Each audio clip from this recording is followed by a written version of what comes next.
Hello, everyone. What's on your mind about your school and all Oakland schools? Today here at KDOL, we go to the top for answers. I'm Bianca Brooks, and I'm a junior at Oakland Technical High School and a teacher at Youth Radio. My first question for you, Superintendent Smith, is why are you here, and why do you want to hear from us? The premise of generational anxiety is very simple. We take iconic, legendary artists and we place them in conversation with their Gen Z and millennial counterparts to talk about the state of art, culture, and the way things are. The hardest part about making a television show? Making a television show. I meet a lot of artists that I can tell, actors, directors, whatever, they're still have something to prove. And what is that contortion doing to your spirit? Exactly. Right. What is the contortion doing to the craft that you have to the art? You know, it's really tricky to detangle that. It's really tricky. And it's hard, because with the ambition of it, it's like that'll be the driving force and the thing that gets you up in the morning. It's like you got this chip on your shoulder, but it weighs you down. Mm-hmm. It weighs you down. And I wonder, think about what you have to say about it, Savannah. Like, where do you put it down? Where do you put that chip on your shoulder down? My name is Bianca Vivion. I'm 26 years old, and I'm the creator, writer, and host of Generational Anxiety, the talk show. So basically where we're at is we need to figure out what the outro is. We need to figure out what the intro is. We need to figure out everything in between that.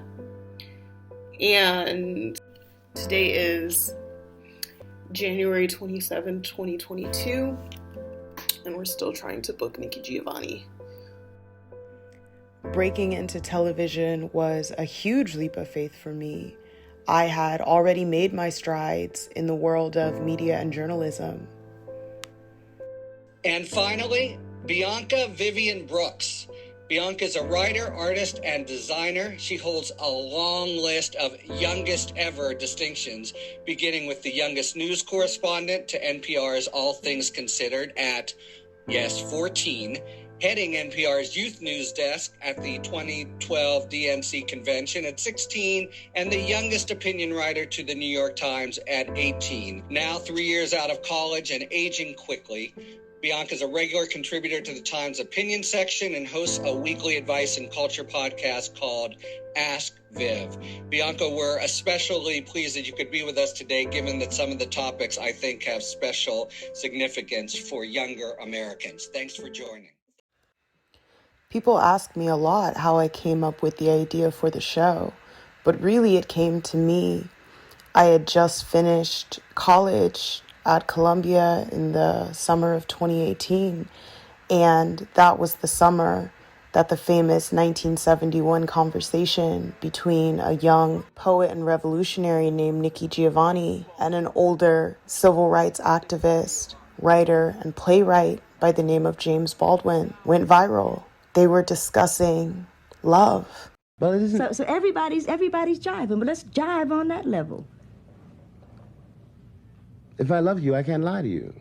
Of course you can lie to me. And you will. If you love me and you're going off with Maddie someplace, you're lying to me. Because what the hell do I care about the truth? I care if you're there. What Billie Holiday say, hush now, don't explain. All right, I accept that. Of course you'll lie to me. Because I don't even want to care. What does the truth matter?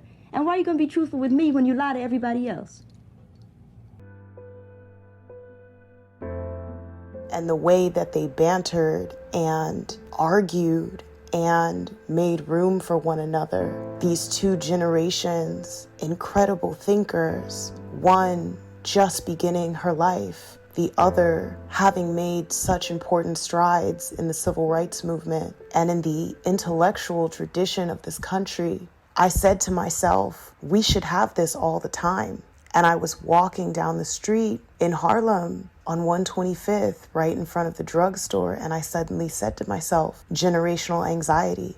And that's where the journey began. So we are entering into the last week of February. We have booked Nikki Giovanni on Valentine's Day, which I'm so happy about. Now I have to worry about the next 2 episodes. I'm in very high spirits. Emotionally, I feel a lot better, a lot more disciplined, a lot more clear-minded, a lot more, just a lot kinder to myself. I'm happy.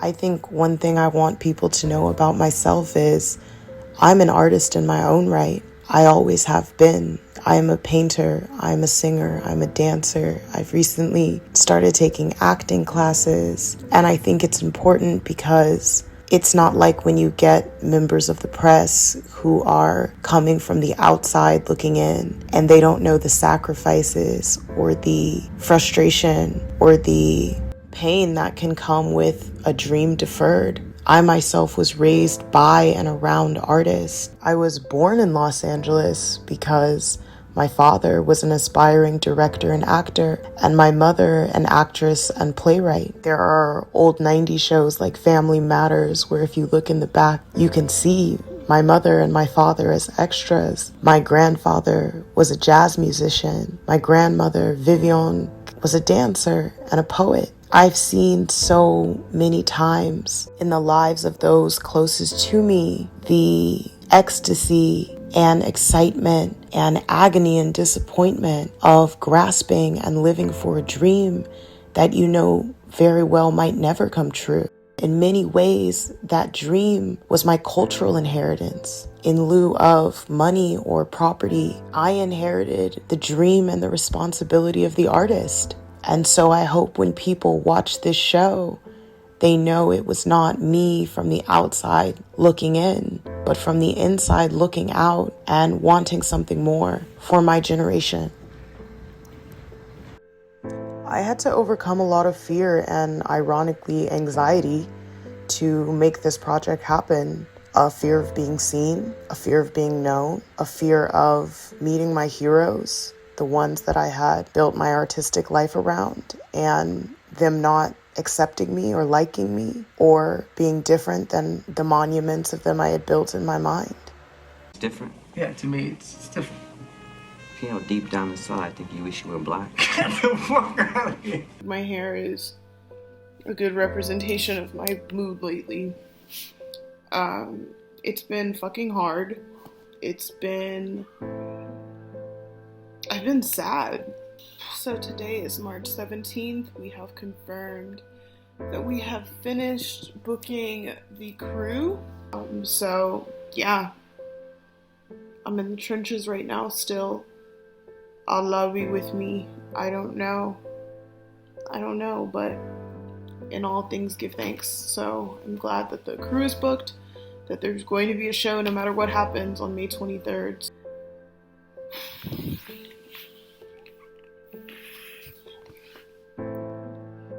And that's the irony, right? Is that while I was in the process of preparing to film the show and while I was filming the show, it was nothing but dealing head on with so many of the subjects that I discuss in the show. I spent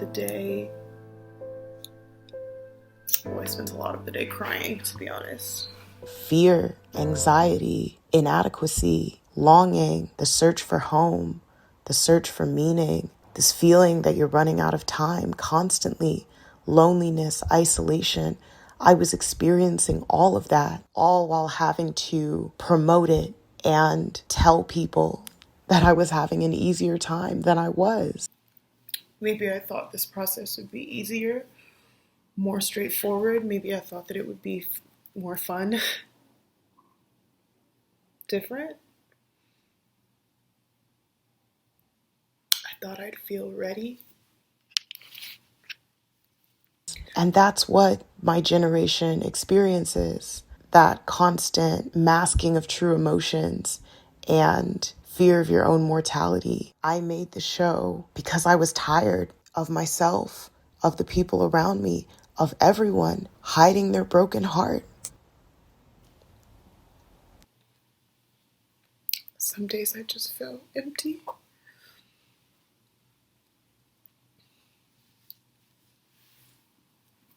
Lost and longing.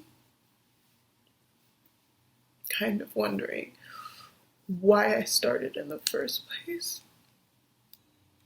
I wrote this show with Toni Morrison in mind. She raised me with her words. Me, and not for publication and not for anybody. It was a way of talking. It was a way of talking then. So I talked to myself a lot. I wrote it with June Jordan in mind. And bell hooks, and I never got a chance to say thank you. And I know it sounds silly, but somehow I miss them so much. And so I think that's why I'm holding on to make it, this show. Even though it comes with a lot of rejection and frustration and growing pains to boot. But if all it ends up being is a thank you to the artists that made it a little easier to breathe, that insisted that I go on each day in this young life hard, with a world that is breaking my heart, then that will be more than worth it.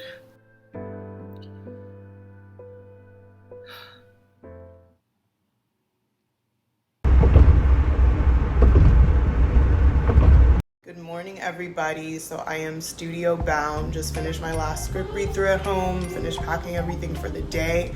So follow along the Generational Anxiety Instagram for exclusive behind the scenes content. I'm a little wiser, baby.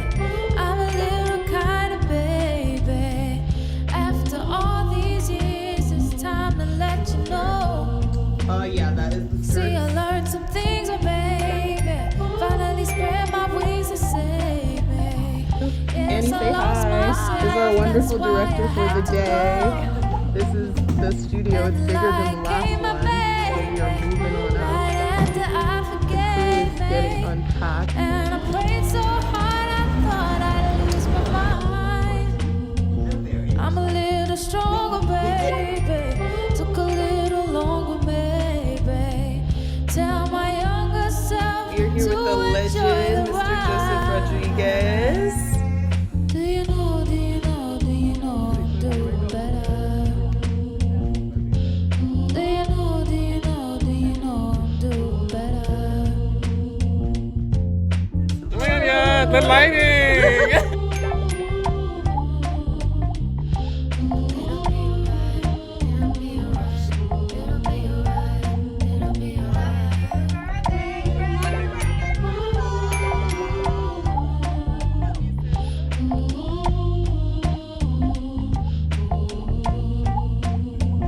I'm a little softer, baby. Fighting's exhausting, baby. Confuse love with sex, basically. It's the easy thing to do because sex is really, totally a lot of fun. I certainly recommend it. Not a lot of it, but, every now and then it's a good idea. And love is a responsibility because you make a commitment. Love is that I'm here for you. Or as our friend, and we were talking about her earlier, Toni Morrison said, love is a bench. And a bench is something that no matter what, when you're tired, when you're sad, you can sit. It's going to be right there, and it's got your back. And that's what love is. Love's got your back.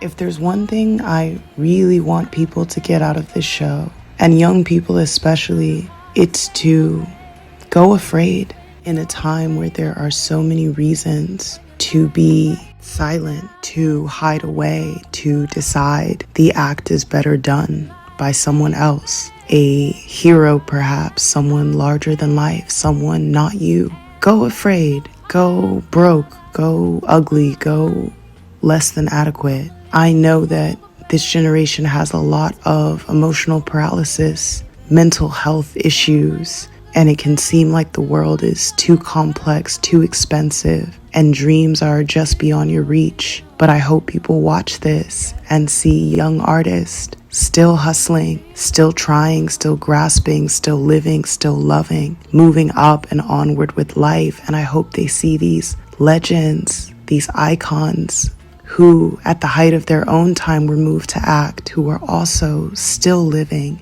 still trying, still loving, and giving us young people their blessing to do the same. This is a show that's saying take responsibility for your voice, for your life, for yourself. But it's also a show that's saying wherever you walk, you will not walk alone. Generational anxiety is my love letter to my generation, and it is my thank you letter to the generations past. But it's also the story of the tenacity of a young person who came from less than ideal circumstances, who never felt picture perfect or financially secure or even confident. And I think on the other side of this journey, just shy of the premiere of my first television show, I found out maybe you don't need any of that in the short run. Maybe all you need is a little bit of tenacity, a lot of faith, and a desire to make it easier for the next man. And that's what I want for my generation. Hell, because